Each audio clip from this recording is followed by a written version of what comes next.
These latest headlines from ABC15 are sponsored by Lerner and Rowe Injury Attorneys. One call, that's all. I'm Faye Fredericks with your top stories from ABC15 Arizona.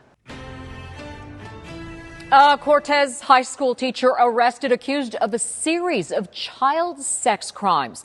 Police say 43-year-old Eric Curtis Chapman admitted to filming sexual interactions between himself and 3 current and former students on the Cortez campus. Chapman is being held on a $250,000 bond. Our Jordan Bonke digging deeper, speaking with experts about the warning signs of child sexual exploitation. That story ahead at 5.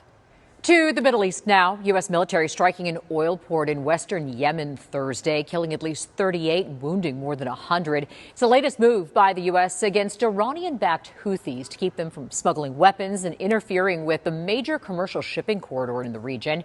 U.S. Central Command says strike was meant to halt an economic source for the Houthis and not intended to harm the people of Yemen.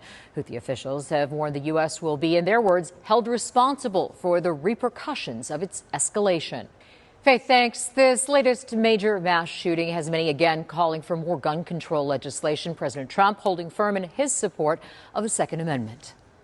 As far as legislation is concerned, this has been going on for a long time. I have an obligation to protect the Second Amendment. I ran on the Second Amendment, among many other things, and I will always protect the Second Amendment.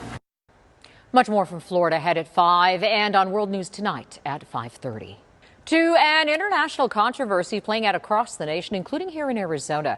More than 1,000 student visas have been revoked across dozens of colleges and universities since the beginning of the Trump administration. Attorneys for affected students say none of the students have been found to have committed deportable offenses, nor have they been notified of official court proceedings. White House and State Department justifying the revocations, accusing the students of supporting terrorism because of their vocal support for Palestine. And ABC 15 update now on a major copper mine project in Arizona that's one step closer to becoming reality despite an ongoing legal battle. Our teams have reported extensively on the Oak Flat mine fight for years. Apache Tribe says the proposed mining operation 70 miles east of Phoenix is on sacred religious land. The mining would leave a 2-mile wide crater in its place. This is what one group told ABC 15 back in the fall. It's the oldest religion. It's our identity. It's our way of life. And that's going to be totally wiped out from the face of the earth, which means that it's going to affect every religious, groups in America. However, the Trump administration has moved forward with plans to hand the land over to Resolution Copper. U.S. Forest Service says it will publish a final environmental review and draft decision on the transfer of land. An appeal is still pending in the U.S. Supreme Court.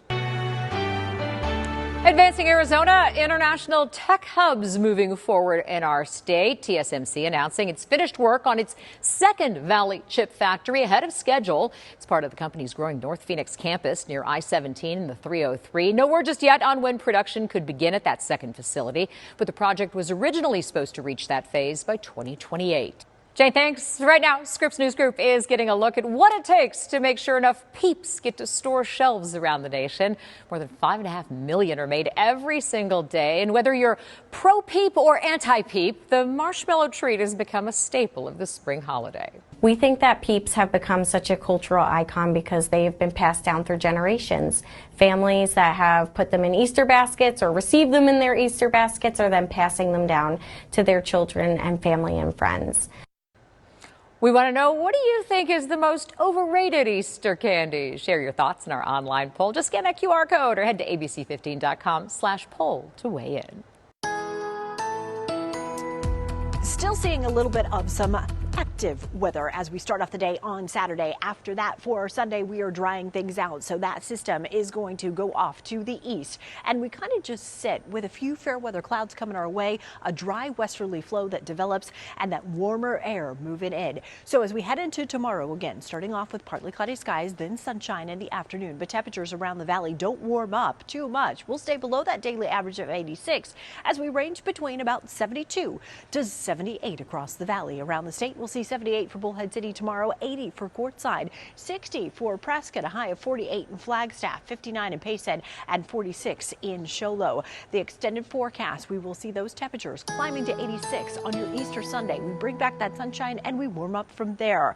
Low 90s start on Monday and we stay in the low 90s all the way through next Friday.